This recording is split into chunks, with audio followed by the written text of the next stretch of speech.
Bom dia a todos, nós estamos começando aqui mais uma edição do podcast, do videocast Conexão IFTO.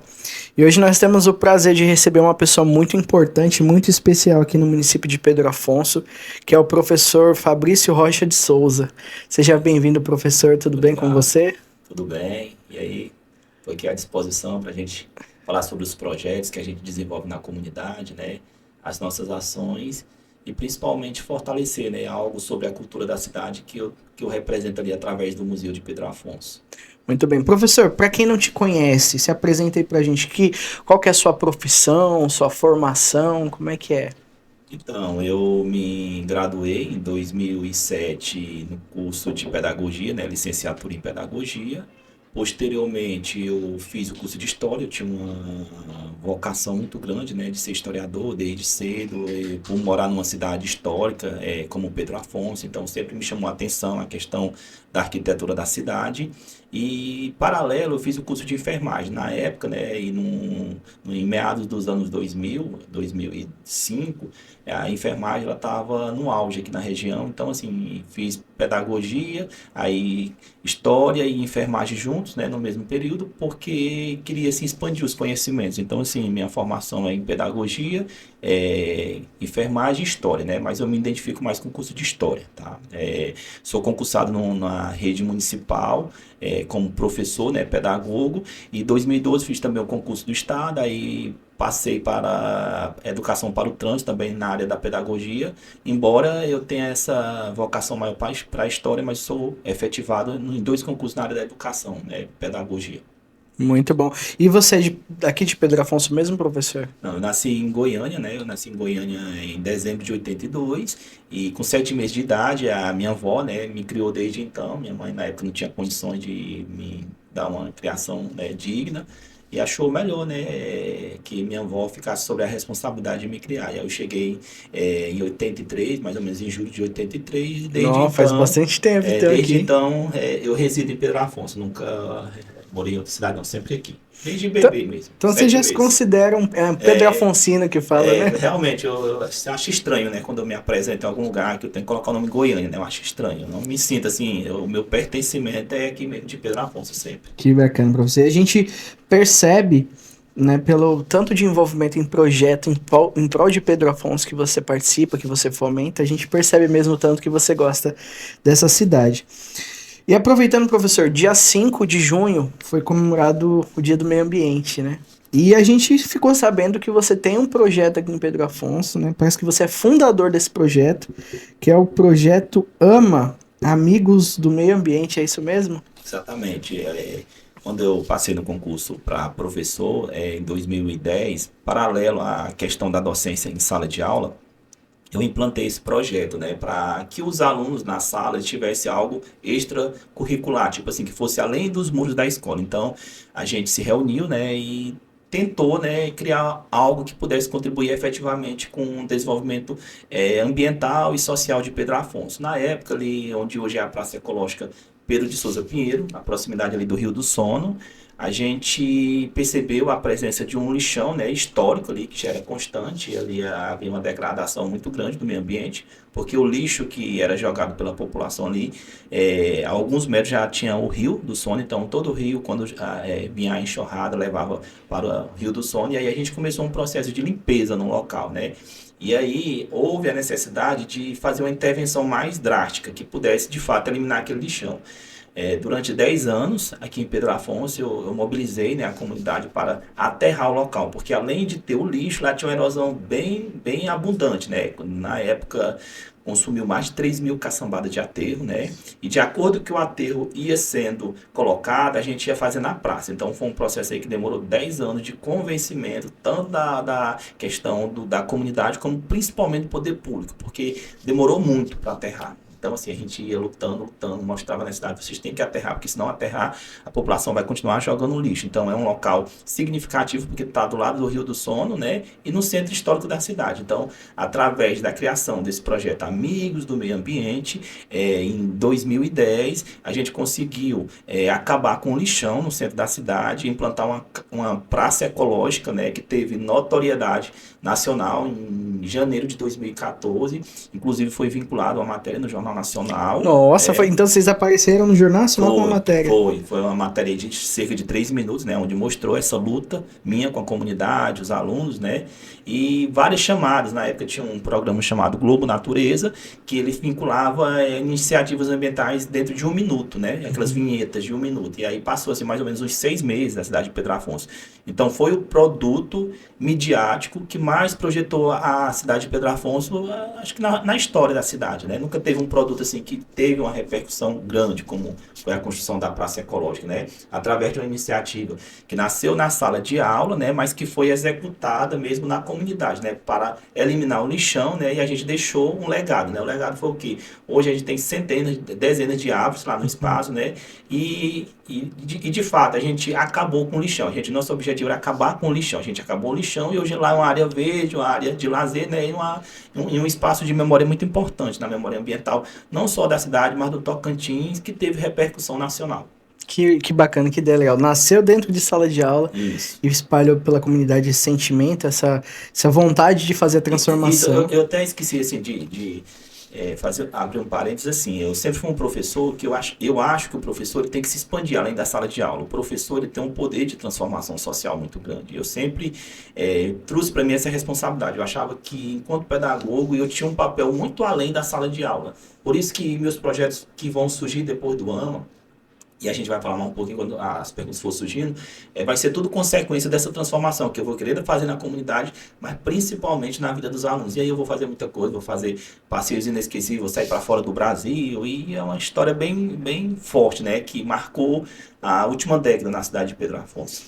E, professor, você falou um pouco dessa praça ecológica, mas o que é exatamente? Eu entendi que foi feita uma transformação de transformar um lixão numa praça ecológica, com aterro, né? Mas o que exatamente é essa praça ecológica? O que torna essa praça uma praça ecológica? Sim, então, na época que a gente foi implantar a praça, o que acontece? A gente não tinha projeto e não havia um interesse do poder público municipal, na época do poder executivo municipal, de fazer algo naquele local. Era um local degradado, era um local que ficava no centro histórico, mas mais numa região periférica do centro histórico. Então não tinha uma política voltada ali para a recuperação daquele espaço degradado.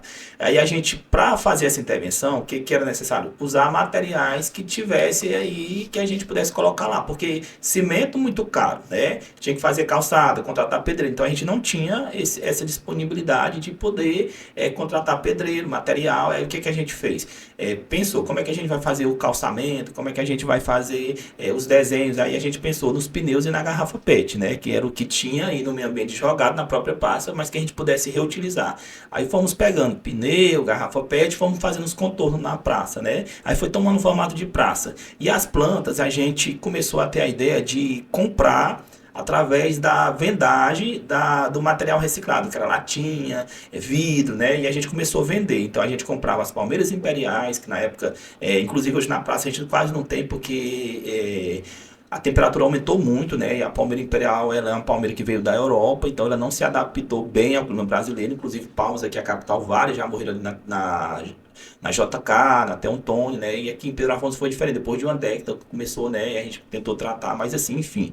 A gente comprou muitas palmeiras imperiais, muitas árvores. E vocês compravam todos com dinheiro dos próprios materiais reciclados que vocês vendiam? A gente juntava, né? Material reciclado, a gente chamava o caminhão, né, que fazia a compra, e a gente ia, né, e comprava as plantas para plantar na praça, né? Porque era o que a gente podia fazer, né? E guardar um pouquinho do dinheiro que é do material reciclado para a gente fazer os passeios que a gente já almejava naquela época. Muito bom, que bacana.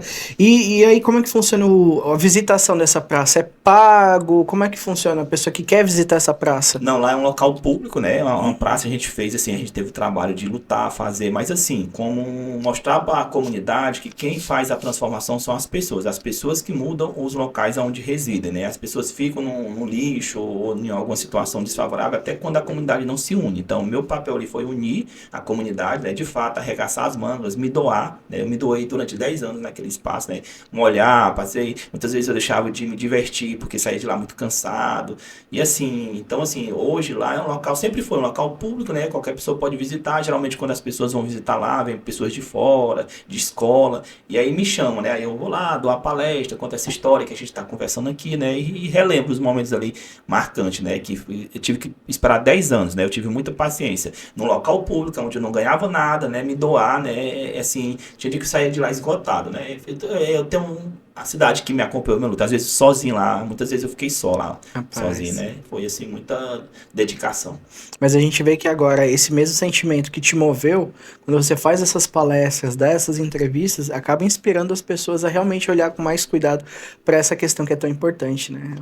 Assim, o mais importante, assim, que eu acho que eu tinha vontade, assim, de passar um exemplo da minha vida profissional, não é porque, assim, você passa no concurso público, você ganha seu dinheiro, você tem aquela necessidade, porque você tem que sustentar a família, você tem que se prover, né, de alimentação, de tudo, né, enfim. Mas o mais importante é você ser um profissional que vai mudar a sua comunidade. Os professores, os profissionais de forma geral, eles têm que trazer para si a responsabilidade de ir para além daquilo que você passou no concurso público. Você tem que ser útil para a sua comunidade.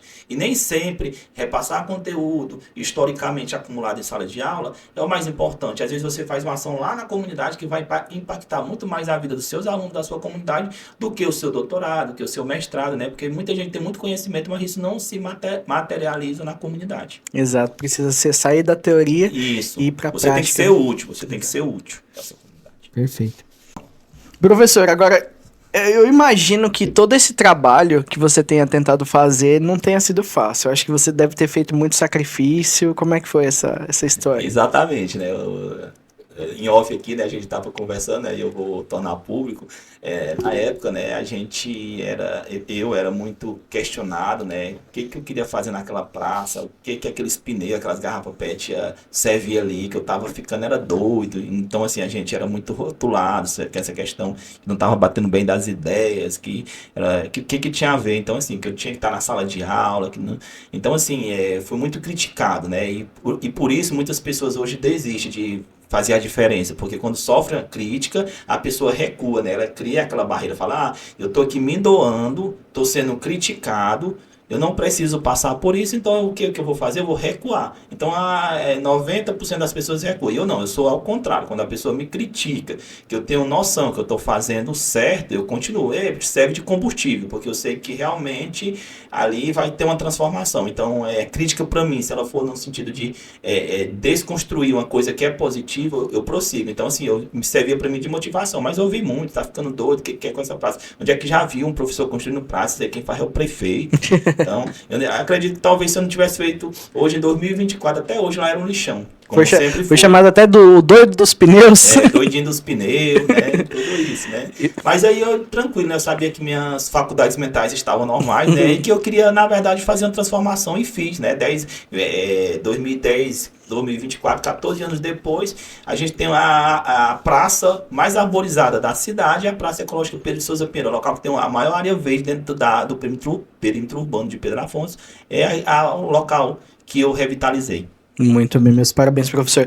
Mas esse não foi o seu único projeto, né? Esse talvez foi o primeiro, o AMA foi o primeiro. Principal, né? O AMA, na verdade, ele nasce como uma proposta para criar aquela praça, né? Eu reúno um grupo de 30 alunos, que eu dava aula na Escola Municipal Jandevan, e esse grupo de alunos, eles vão comigo nesse espaço, a gente finca uma placa lá, eu era tão, assim, visionário, assim, que eu falei, vou mandar fazer uma placa, como se eu fosse, né, até uma autoridade. Uma autoridade. Fiquei uma praça lá, coloquei Praça Ecológica Pedro de Souza Pinheiro.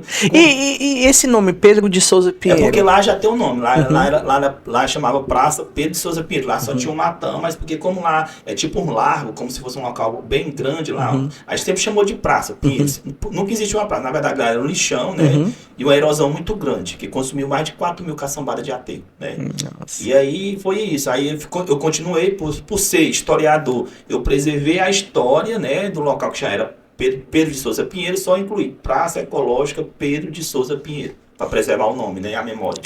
E esse fato de você ter citado que você é historiador e preserva a história me fez lembrar de um outro projeto que você também parece que é idealizador, fomentador, que é o Museu de Pedro Afonso, Museu Histórico de Pedro Afonso. Como é que surgiu essa ideia do museu, professor? Eu sempre tive uma preocupação muito grande com a história local, porque ao longo da década de 90, quando eu moro ali perto da Rua Anhanguera, eu vi todo o patrimônio histórico edificado, que são as construções, serem descaracterizados, né? E eu via que a comunidade local não dava importância para a história local. Então eu falei assim, gente, eu vou implantar um museu para ser uma resposta de reflexão para a comunidade, para ela se ater da importância do nosso patrimônio histórico, porque estava se perdendo. Eu lá na escola Jean Devan, quando a gente precisava fazer uma pesquisa, quando eu comecei na docência, a gente não tinha um local para levar os alunos, nós não tínhamos uma fonte de pesquisa confiável. Então, assim, eu vou criar um museu para sistematizar esse conhecimento de forma organizada, a fim de permitir que meus alunos e a comunidade, visitantes, enfim, pudessem ter um local realmente que representasse a nossa história. Aí o que eu tinha que fazer? Voltar para a universidade, né? Aí comecei um curso de História na Universidade Federal do Tocantins, aí no campus de Miracema. Então, quando você teve a ideia de fazer o museu, você ainda não tinha a formação? Não tinha. Interessante. Aí eu fui estudar para mim ter legitimidade para fazer um trabalho que pudesse, de fato, representar, né, a comunidade, tendo a rigorosidade da metodologia científica, né, toda essa questão. Aí fui para a faculdade, quando eu formei, a primeira coisa... Aí, nesse processo da faculdade, da universidade, eu já vinha, né, juntando acervo, né, eu ia pedindo para as pessoas aqui, e devido à praça, anteriormente, já tinha uma credibilidade social, então as pessoas foram me doando e eu fui juntando um acervo na minha residência, né. Na sua própria casa, nasceu então, o museu começou a ser criado dentro da sua própria casa. Mas sem visitação, porque assim, né, colocava lá a fim de ter um local. Aí quando chegou em 2015, eu já formado, 2014 por aí, eu chamei o prefeito na época, né, na ocasião, né, e falei para ele que a gente precisava de um espaço, de uma casa alugada, né, como eu era servidor efetivo, eu já pedi, né, para me deixar, servidor efetivo municipal, para me deixar à disposição do museu.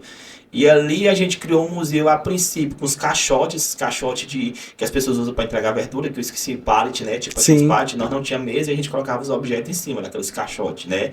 Aí meu horário de entrada era 8 horas, eu chegava às 6 horas da manhã para limpar o museu, para receber as pessoas. Então o museu nasceu somente comigo lá no espaço, né? Eu que limpava, eu que cuidava, eu que apresentava.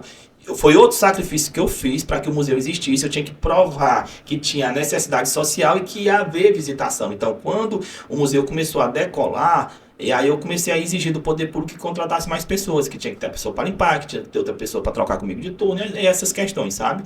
E aí eu comecei essa movimentação, né, que o museu foi aumentando. Aí chegou o momento em que a gente tinha que melhorar os móveis para acondicionar as peças e também precisava de um novo prédio. Aí ali no centro histórico, ali na rua de Sejuro, tinha um prédio abandonado, né? Que foi uma conquista minha muito grande, porque... O que funcionava lá, professor? Lá, nesse prédio abandonado, lá moravam uns 4, 5 usuários de droga. Era um local degradado ali no centro, né? Que nós tínhamos 2 problemas no centro, que era aquele prédio e o prédio da Secretaria de Educação, que depois foi revitalizado, e esse prédio do museu, que estava abandonado e servia de morada para usuários de drogas. E ali nós começamos um processo para a doação da União, porque aquele prédio pertencia à União, né? E tinha um servidor federal aqui em Pedro Afonso que montou esse processo e conseguiu ceder para que o município implantasse somente o museu. Não poderia ter outra finalidade a não ser o museu da cidade. Então deram um prazo de 6 meses para revitalizar o prédio e implantar o museu. Então havia uma mobilização muito forte que eu vinha fazendo há vários anos, também assim como a praça. E aí o prefeito, sensível a essa causa, foi inclusive uma das últimas obras, né, do antecessor Jairo Mariano, né? Acho que foi a última obra dele, foi fazer a revitalização desse museu para que ele fosse implantado. E aí, em setembro, né, de 2020, né, o museu foi implantado definitivamente uma sede definitiva, porque quando você tem uma instituição em locais que são alugados de aluguel, tende a acabar com o tempo, né? Sim. Vem outras gestões, então assim, o certo para garantir a permanência do museu seria um prédio definitivo, e foi o que aconteceu, né, em 2020, e aí a gente passou a ter o nosso prédio definitivo para assegurar, né, a continuidade da preservação da memória local. Foi uma luta muito árdua minha, né, e hoje nós temos, eu acredito que nós temos o melhor museu do interior do Tocantins, né, nós temos mais de 1000 peças, inclusive nós temos várias acondicionadas também guardadas, porque o museu já chegou à sua capacidade máxima de exposição. A gente precisa expandir, inclusive lá no fundo a gente tem a área, o prefeito atual, Joaquim Martins de Souza, Joaquim Pinheiro, né? Ele fez um projeto de ampliação, né? E tá alguns detalhes para ampliar o museu, né? Para a gente, de fato, ter o melhor museu mesmo do estado, que já é em pé, mas a gente precisa ampliar ele para ter se avolumar mais, né? E é o que a gente está, nesse momento, lutando para ampliar o museu. Muito bem.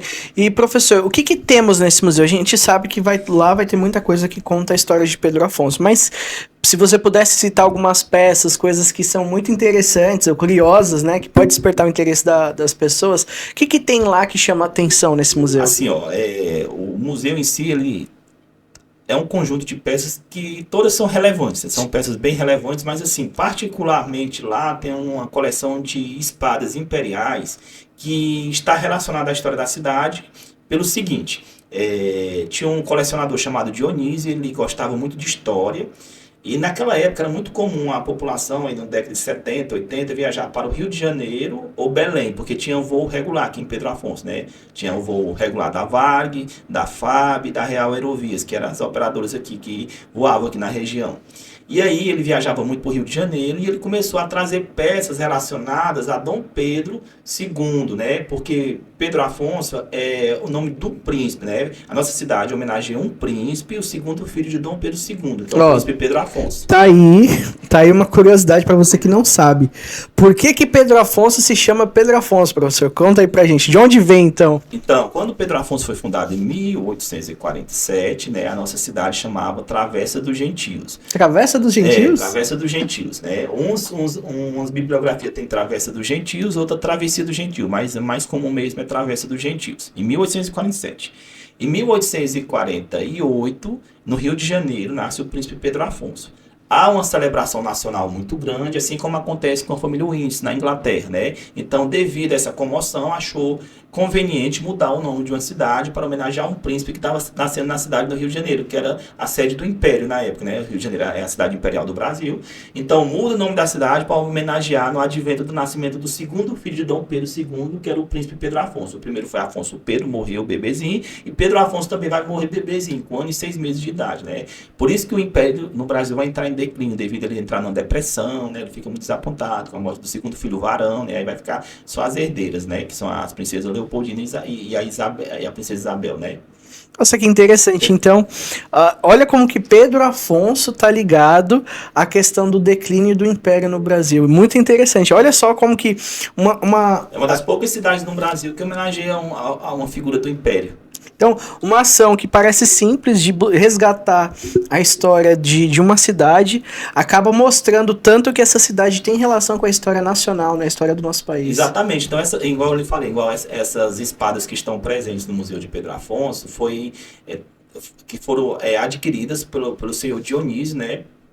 Que era amante da história, então ele queria trazer representações materiais da história da época do Brasil Império. Então ele vai adquirir uma espada da guarda de Dom Pedro II, né, uma espada original, e outras peças da época do Brasil Império, e vai trazer.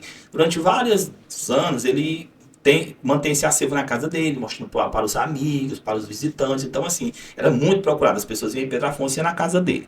Só que ele falece em 1994, né? E aí a família guarda o espólio, que são objetos das pessoas que falecem, né? Fica com esse espólio lá guardado. Quando a gente implanta um museu, a família acha por bem doar esse acervo para que essa história não se perca, né? Aí a gente faz a salvaguarda, né? Faz todo o registro, catalogação, né? E, inclusive, essas peças são mandadas para catalogar pelo IFAM, né? Porque todas as peças da época do Brasil Império pertencem à história nacional. As peças que estão em Pedro Afonso, por exemplo, uma espada dessa, se ela for furtada ou roubada, é a Polícia Federal que faz a investigação. Tá? É uma peça assim que a gente tem que formar, ela é muito monitorada. Essas peças da época do Brasil Império, a gente tem moedas da época do Brasil Império no museu. Então, assim, as peças mais importantes que tem no museu são as peças imperiais que estão presentes, uma bola de torturar escravo, né? A gente tem uma bola original de torturar escravo, que é a massa, né? Uma bola que foi deliberadamente usada nos navios, né? Que traziam os escravos para que eles não fugissem, também para que ele não fugisse do engenho de cana, para montar os quilombos, porque quando fugiam, né, eles eram capturados e eram torturados. Né? Lá a gente explica toda a dinâmica, batiam, tinha um cravo, uma ponta, né, que era só para perfurar o tecido, não podia ser muito grande, porque se perfurasse o órgão, o escravo vinha a óbito. Não era interessante, porque o escravo era muito caro. Não, realmente, professor, a gente aprende muito. E como é que faz pra gente aprender mais e conhecer um pouco mais esse museu, visitar? Como é que funciona a visitação para ele? Então, o nosso museu, eu consegui, assim, através de muita mobilização, com a Câmara Municipal, com o poder público, ter um museu em atividade durante os 7 dias da semana. A gente funciona segunda, terça, quarta, quinta, sexta, sábado, domingo. Acredita? Nós somos o único museu do estado que não fecha dia nenhum. Eu acho que talvez o único do Brasil. Realmente. Porque geralmente no Brasil eles fecham o museu segunda ou terça. Por exemplo, Belém, eu tive recentemente em Belém, segunda e terça não abre o museu.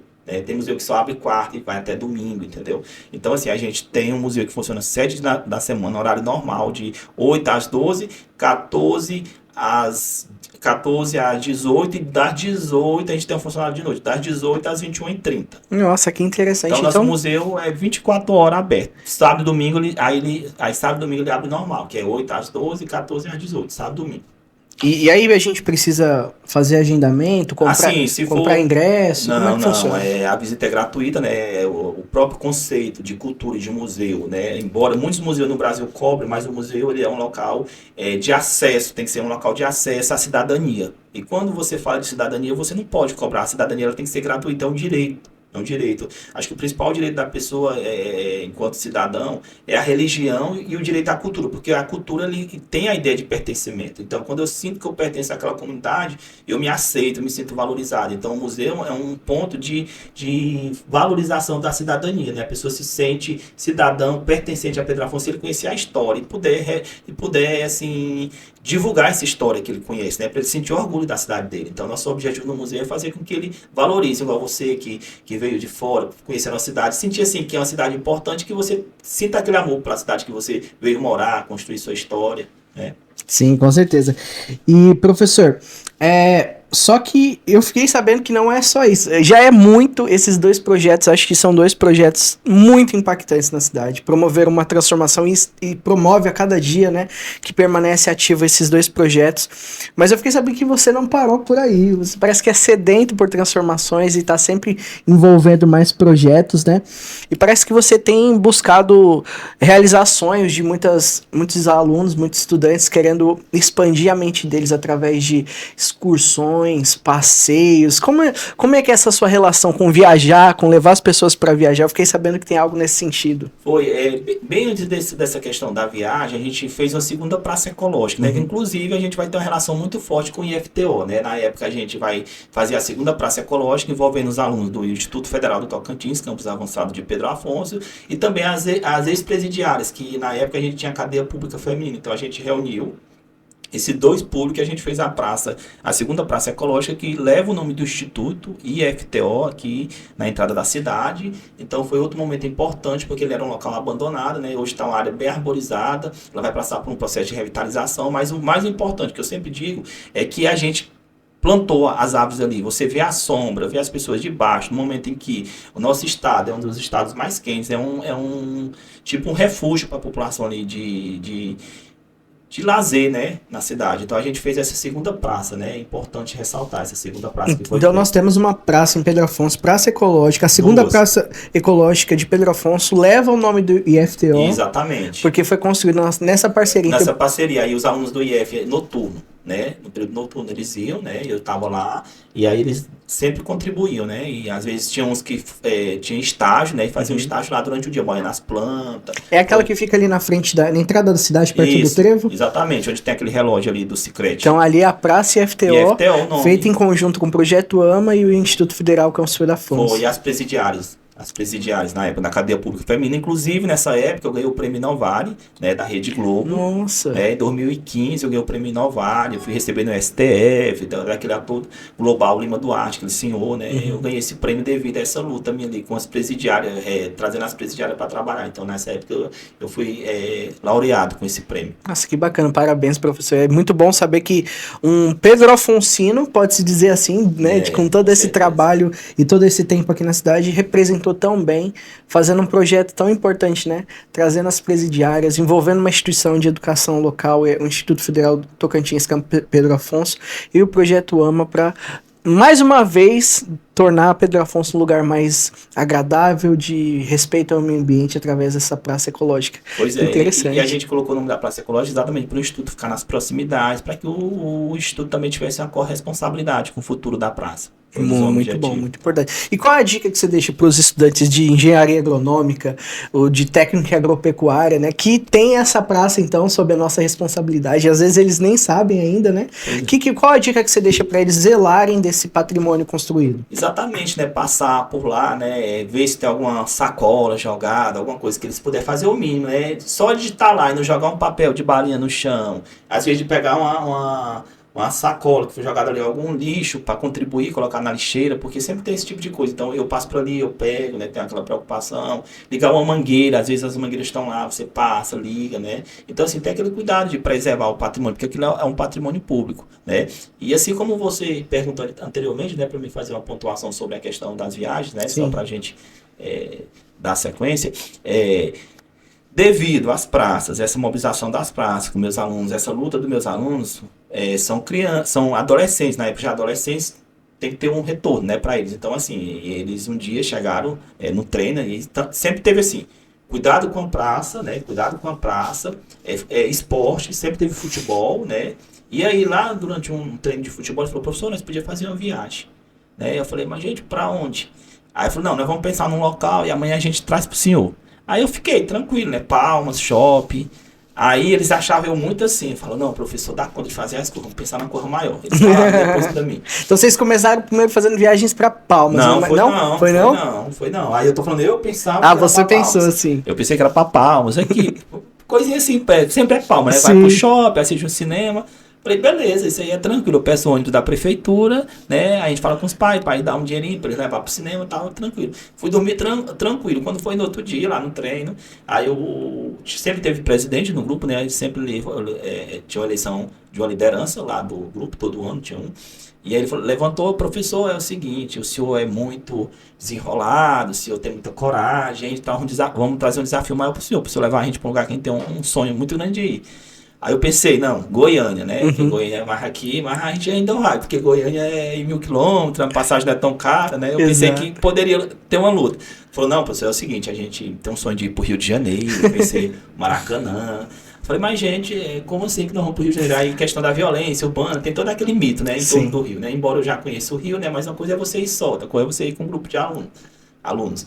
E aí foi, né? Aí eles pegaram, eu falei, é o seguinte, então tá certo, nós estamos pegando latinha e tal. E aí tava se aproximando do Réveillon. Eu falei, se vocês aparecerem lá 9 horas, eles já tinham 14, 15 anos, né? Os pais eles eram muito participativos, os pais estavam por ali. Se vocês comparecerem às 9 horas da noite ali, no Réveillon, com um saco de lixo, cada um pra gente pegar a latinha, a gente topa. Agora, se não aparecer, não, esse sonho começa. E foram todos foram pegar latinha, ficamos até ali meia-noite pegando latinha. Aí naquele dia que a gente pegou a latinha, eu falei, agora não tem como voltar atrás, agora eu vou ter que me virar com essa história, sabe?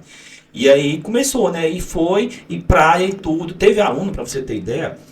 Aí eu peguei, o que eu fiz? Aí eu chamei uma empresa de Araguaína chamada Falone, que a gente sempre andou com ela, né? Sempre andou com essa empresa chamada Falone, e pediu um valor, qual era o valor do ônibus, e ele passou. Então, assim, naquela época, pagar o hotel, pagar o ônibus, ficava em torno aí de R$900. R$900 por aluno. Por pessoa, isso. Por pessoa, exatamente. Aí eu fiz um cálculo, que eles tinham que pagar tantos quilos de latinha, né? Que a gente vendia para dar aquele valor. E todos os alunos, por incrível que pareça, conseguiram o valor e ultrapassaram. Rapaz. Ou seja, fizeram o dinheiro de pagar o ônibus, pagar o hotel, porque a gente colocava aqueles quartos quadruplos, quanto mais tem gente no quarto, mais barato o quarto fica, né? E aí conseguiram pagar, e a maioria, todos eles levaram R$1000 a mais devido à vendagem da latinha. Ganharam computador, né? Porque nós conseguimos muita coisa, ganharam computador, acho que foi uns 10 computador. Foi uma loucura em Pedro Afonso, sabe? Então você juntou a consciência ambiental de coletar latinhas, a venda para você, para protagonismo financiar. Nossa, e os alunos foram protagonistas dessa ação, né? Foi, eles conseguiram pagar ônibus, pagar hotel, levar dinheiro. Acho que uns 2, 3 não conseguiram o valor que precisava. Aí na época a gente levantou uma campanha do Tang. Na época estava vendendo muito suco Tang. E nós tínhamos um supermercado que nós divulgávamos. O tempo todinho divulgando esse supermercado aí para nós ganhar esse dinheiro. Aí a gente conseguiu o dinheiro, né, para pagar para esses 2 alunos que não tinha condição ainda. Sim. Então todos foram com o seu dinheiro. Aí para não ter problema, porque nós tínhamos passeio no Cristo, o jogo no Maracanã, que tinha que comprar uns ingressos. Então eu já comprava daqui para eles não gastar o dinheiro. Então os alunos conheceram Cristo Redentor, jogo no Maracanã. Não foi só a viagem. Não, Museu do Amanhã, Cristo Redentor, Museu da República, o Pão de Açúcar. Então esses ícones principais do Rio de Janeiro, que davam em torno de 300, 400 reais de ingresso, conheceram todos. Foram para jogo no Engenhão, no Maracanã. Não foi só no Maracanã, no Engenhão. Então foi assim. E essa viagem foi bem no auge ali das Olimpíadas. Tinha 2 meses, né, que o Rio de Janeiro tinha sediado a Olimpíada. A cidade estava zerada, muito bonita, né? Eles pegaram a cidade, assim, pós-Olimpíada, né? Nossa. Então, assim, foi arrebatador, né? Marcou, quando os alunos entraram no Maracanã, os torcedores do Flamengo, entraram chorando. Então, assim, foi assim, uma coisa muito marcante, marcou muito, né? Na época o prefeito daqui foi acompanhando, ele se encontrou com nós, foi de avião, ele pôde ver de perto, né, a comoção que causou. Foi assim, marcou muito uma geração de Pedro Afonso esse projeto. Mas parece que não foi só aquela geração.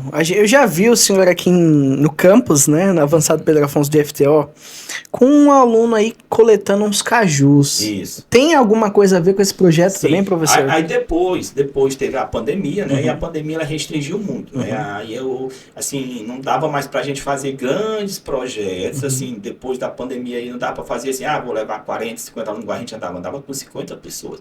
Mas não, agora vamos retroceder e levar o melhor aluno do projeto. Porque aí a gente vai de avião, né? É mais prático, a responsabilidade é menor e a gente vai deixar aí os últimos 5 anos aí ver se a pandemia estabiliza. Aí eu fui pai, então assim, tava um pouco mais assim, né, limitado, né? E trabalho no Detran, então não tava tendo aquele tempo.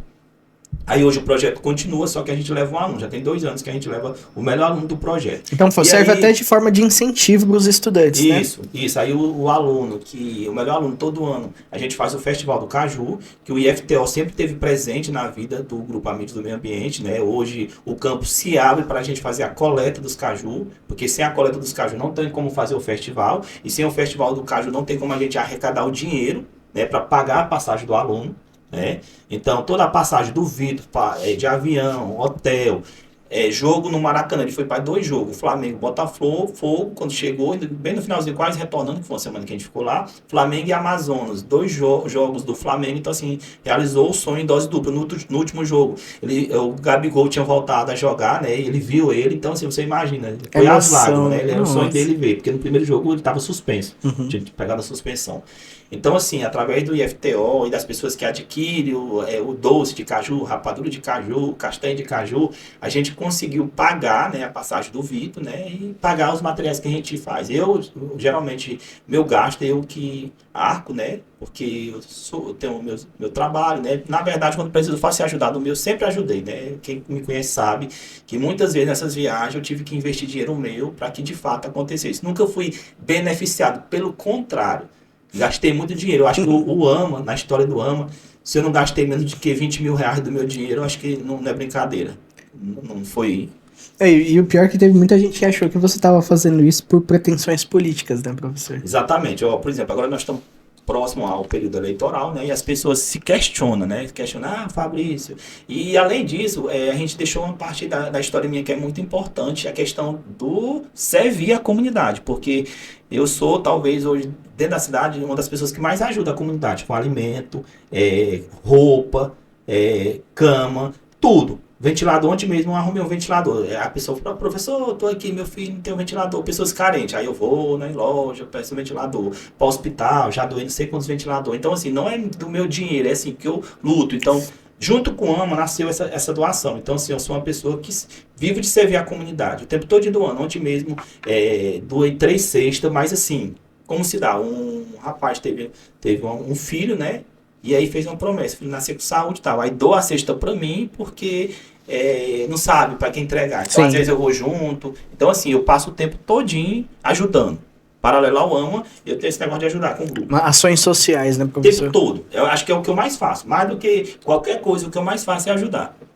E faz no sentido de realmente ajudar a comunidade, Isso, não acho- tendo pretensões, não porque se eu tivesse, buscando benefício eu próprio. não sou filiado em partido político nenhum, né? Poderia, se eu quisesse ter, né? E não teria problema se Não teria, quisesse. como qualquer cidadão tem É. direito, né? Mas eu não tenho pretensão. Eu quero ser lembrado como um professor, né? Que lutou pelos seus alunos, que fui criado sem pai, sem mãe, né? Fui criado pela minha avó, né? Mas assim, que conseguiu, pelos exemplos que teve da avó, não ir para o mundo das drogas, pelo contrário, foi um incentivo para que eu pudesse, né? Lutar ainda mais. Ah, não tenho pai, não tenho mãe, então eu vou lutar. Não coloquei isso como um empecilho, meu pai não me criou, minha mãe não tá nem para mim, essas coisas não. Pelo contrário, eu tentei, né? Ser um exemplo, né?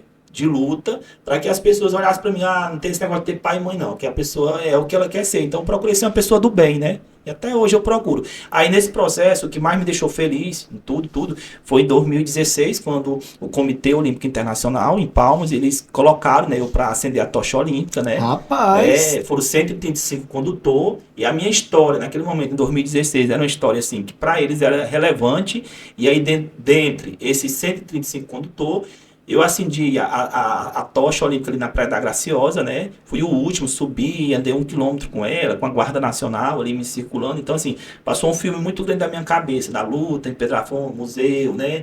E, assim, foi muito importante aquele momento pra mim, sabe? E, assim, na verdade, a tocha olímpica ali em 2016 coroou pra mim, assim. Aí, desde então, aquela luz que eu carreguei, né? Eu nunca vou permitir que ela se apague na minha vida, né? De Nossa. servir. Que interessante. Então, você viu ali, naquele momento, segurando a tocha olímpica, durante o período das Olimpíadas do nosso país, em 2016, ali a concretização, a premiação de todo um trabalho de doação como professor, que buscou a transformação saindo de sala de aula, se expandindo pela comunidade, levando alunos a transformar o município, né? Transformar locais que estavam degradados em locais ecológicos, buscou levar alunos para conhecer realidades que eles não teriam provavelmente a possibilidade de conhecer, e aqui, naquele momento ali você entendeu o teu propósito de vida, e aquela luz ali sendo carregada na tocha não era apenas física, né? Era também toda simbólica por tudo aquilo que você tinha construído ao longo daqueles anos, né? Exatamente, e aí condicionou meus anos futuros e vai condicionar para sempre, né? Eu procuro aí ser um exemplo para meus alunos, né? Agora 27 de abril, quando eu levei o último aluno do ano agora de 2023, agora em 2024, que é eleito um ano, no outro ano que faz a viagem, né? Eu tive um sentimento muito bom, porque assim, quando você está feliz por uma realização pessoal sua, é muito, muito bom. Mas melhor ainda é quando alguém está feliz por sua causa, né? E é assim que eu vivo. Eu tento que alguém esteja feliz pelas ações que eu faço, aquilo traga felicidade para alguém. É assim que eu vivo minha vida. Muito bem, professor Fabrício, foi uma honra conversar com você, conhecer a tua história. Eu acho que todos aqueles que estão buscando não só ser professor, mas exercer sua profissão, vão enxergar você um exemplo de que a gente consegue fazer a diferença. Onde quer que a gente estiver, se a gente tiver motivação, se a gente tiver um propósito de vida. E que você vai ser muito criticado, muito. Mas se você fizer o certo, as coisas vão dar tudo certo. Basta você ter ética e fazer as coisas corretas, sem passar por cima de ninguém, sem você não usar seu prestígio politicamente, porque se eu tivesse enveredado pelo caminho da política, minha história tinha se destruído, né? E eu nunca permiti isso. Então, assim, é você ter muita coragem. Você tem que ter coragem mesmo, porque o que você mais vai sofrer é crítica. Muito bem. Então, professor, o museu, Projeto AMA, você mesmo, Fabrício, os outros projetos que você participa, vocês têm presença nas redes sociais, tem Instagram, algum contato que a gente pode estar divulgando para o pessoal acessar? Tem, tipo assim, as pessoas fazem muita doação de roupa, né, alimento, né, a gente vai, busca, então assim, as pessoas têm o meu Instagram mesmo, Fabrício Rocha, né, do AMA também, mas geralmente eu uso mais o meu, né, Fabrício Rocha, meu contato no Zap é 984 18 80 60, né, e geralmente a gente vai buscar, a gente leva nas residências, quando precisa fotografar, a gente fotografa geralmente as mãos da pessoa, para assim, a gente não expor, né? A gente tem esse cuidado, porque hoje a sociedade julga muito. Antigamente a gente tirava foto de ação e o povo tranquilo. Agora a sociedade está muito, muito assim, sabe? Cheia de coisa. Então você tem que ter muito cuidado com a informação, né? Então, assim, a gente tá aí, né? Para somar com a cidade. Então, quem quiser fazer doações para essas ações sociais, quem quiser agendar... Pode deixar no museu também. Isso, pode deixar no museu. Quem quiser agendar visitas ao museu também pode entrar em contato para levar grandes grupos de alunos. Pode entrar pelo contato no zap que eu falei, 984 18 80 60, né? Ou ir lá na sede do museu, ou ligar, né? E a gente marca, assim, tá sempre disponível. A gente sempre está disponível para atender a comunidade. Nosso objetivo é esse, né? De atender a comunidade sempre. Muito bem. E você, se gostaria de deixar mais alguma pergunta, quer conhecer algo mais, né? Ficou na dúvida sobre algo do professor Fabrício, do Projeto AMA, do projeto do Caju, do Festival do Caju, né? Que vai ser o 6º Festival Cultural do Caju, o 6º. 6º que vai acontecer. Onde vai ser? Quando vai ser? Como é que funciona? Então, a gente vai realizar em outubro, né? Provavelmente dia 1º de outubro de 2024, né? Geralmente a gente faz no museu histórico, né? Esse ano a gente vai tentar dividir, assim, colocar mais dias para a gente receber as escolas separadas da comunidade, porque geralmente o espaço não comporta. Sim. Mas devido a gente ter problema de levar os materiais para outro lugar, geralmente a gente faz no museu, mas a gente vai dividir, vamos fazer mais dias o festival. Muito bem, então participe do Festival do Caju, que vai ter aqui em Pedro Afonso, lá no Museu Histórico de Pedro Afonso, organizado pelo professor Fabrício. Se você tem alguma dúvida, quer deixar alguma pergunta, para que a gente possa trazer o professor Fabrício mais vezes aqui para contar mais curiosidades, apresentar mais questões, deixe aí nos comentários, compartilha esse vídeo com quem você acha que é importante entender como que um professor pode ser transformador da vida de seus alunos e de sua comunidade. E não esqueça de curtir esse vídeo, se inscrever no canal do campus, nos seguir nas redes sociais, porque para fomentar cada vez mais esse espaço que a gente tem do Conexão FTO de estar aproximando a comunidade externa da comunidade interna, né? Fazendo essa aproximação. E nessa aproximação a gente acaba conhecendo histórias tão fantásticas. E só acrescentando, né, nesse processo de viagem, a gente conheceu o Brasil, o Nordeste todinho do Brasil, a região Nordeste toda. A gente foi umas 5 vezes no Rio de Janeiro, fomos 5 vezes no Jalapão, a região sul toda do Brasil. E no auge, em 2021, a gente tinha uma viagem, a gente conseguiu, mesmo na pandemia, já estava ali, já tinha dado uma brandada, a gente conseguiu ir na Argentina e no Paraguai. Tá? A gente foi, inclusive, para o exterior, com a venda de material reciclado, porque foi uma coisa assim, que inclusive saiu na mídia, né? Saiu no Jornal do Brasil, essa luta. Então, assim, sempre a mídia acompanhou a nossa história. As pessoas que tiverem alguma dúvida, pode pesquisar. Projeto AMA de Pedro Afonso, então vocês vão ver muitas coisas. Principalmente essas viagens que a gente fez, lá no meu grupo tem. E o auge para eles foi ter ido em Buenos Aires, né? Quando a gente chegou lá no Bomboneira, que é no meu time. Você levou alunos, então, para o exterior do Brasil? Foi. A gente foi para Buenos Aires e Assunção, no Paraguai. Num auge, assim, sabe? A gente conseguiu uma arrecadação muito boa. A gente tinha conhecido o Brasil, praticamente todas as regiões de turismo mais importantes. Agora, Gramado já tinha ido. Então, a gente foi... Gente, meus alunos conhecem o que muitas pessoas aí que têm dinheiro não conhecem. Rapaz. Conhecem os principais museus do país, os principais estádios do país. Foi em Bomboneira, no estádio do River Plate. Então, assim, não com jogo, mas visitando, pagando ingresso, realizaram o som, tocaram em taça. Então, assim, porque no meu grupo tem muito atleta, sabe? Então, era um sonho deles, né? E eu consegui realizar. Então, olha só, com consciência ambiental, recolhimento de materiais recicláveis, empreendedorismo, vendendo os objetos, as latinhas que foram recolhidas, o professor conseguiu levar os estudantes a conhecer o Brasil e outros países. Olha só como que um professor motivado, engajado, ele pode transformar a realidade em que ele está inserido. É muita coisa, assim, eu vou finalizar, eu sei que eu empolgo, assim, mas só outro detalhe, em 2022, 21, 22, a gente deu uma casa. Que tal? Como é que é, professor? A gente... Não foi cara a casa, mas a gente conseguiu dar. Lá na Vila Mata Verde, teve uma casa, né, que era de pai, e pegou fogo. E aí tinha a mãe com os filhos, né, ficaram sem residência, né, e tava se abrigando na casa das pessoas que moravam lá, né. Aí nós tínhamos um dinheiro, né, que a gente estava juntando para uma das viagens. Aí eu sei que era 5 mil reais, né, que a gente tinha lá. E lá na Mata Verde é uma vila que tem tipo umas casinhas que foram feitas de popular, aquelas casinhas bem pequenininhas do governo, né, mas que já tinha passado para as pessoas e as pessoas hoje já vendem. Faz tempo, né, casa já antiga lá. E aí uma das casas estava sendo vendida por até 4.500, 5 mil. Aí eu peguei, comprei essa casa, peguei e dei. Foi esse um marco também, assim. Que já sensibilizou muitas pessoas. Tiramos dinheiro da nossa luta para comprar a casa. Aí amanhã a gente mora na casa que a gente comprou. Que interessante. Pra ela uma casa, que tal? Pra você ver como que... Eu tinha esquecido o negócio dessa casa, foi bem marcante.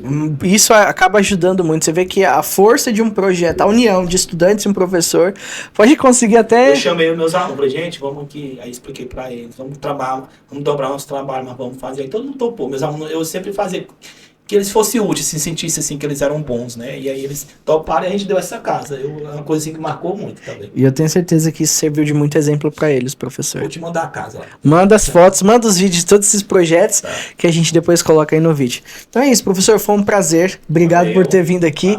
Espero que a gente possa ter a oportunidade de conversar mais vezes para você apresentar, quem sabe, projetos futuros, informativos, divulgar novas ações pra gente contar com essa parceria entre o IFTO e o Projeto AMA e a nossa comunidade de Pedro Afonso. Certo, e quando a gente tiver o próximo aluno que vai viajar, a gente traz ele aqui para ele falar um pouquinho da ansiedade, como é que a experiência, traz quem já viajou pra gente conversar sobre isso. Trago, depois o menino é bom pra falar, o Vitor. Uma hora a gente combina, né? Quem sabe, dá certo, tá bom? Certinho, muito obrigado.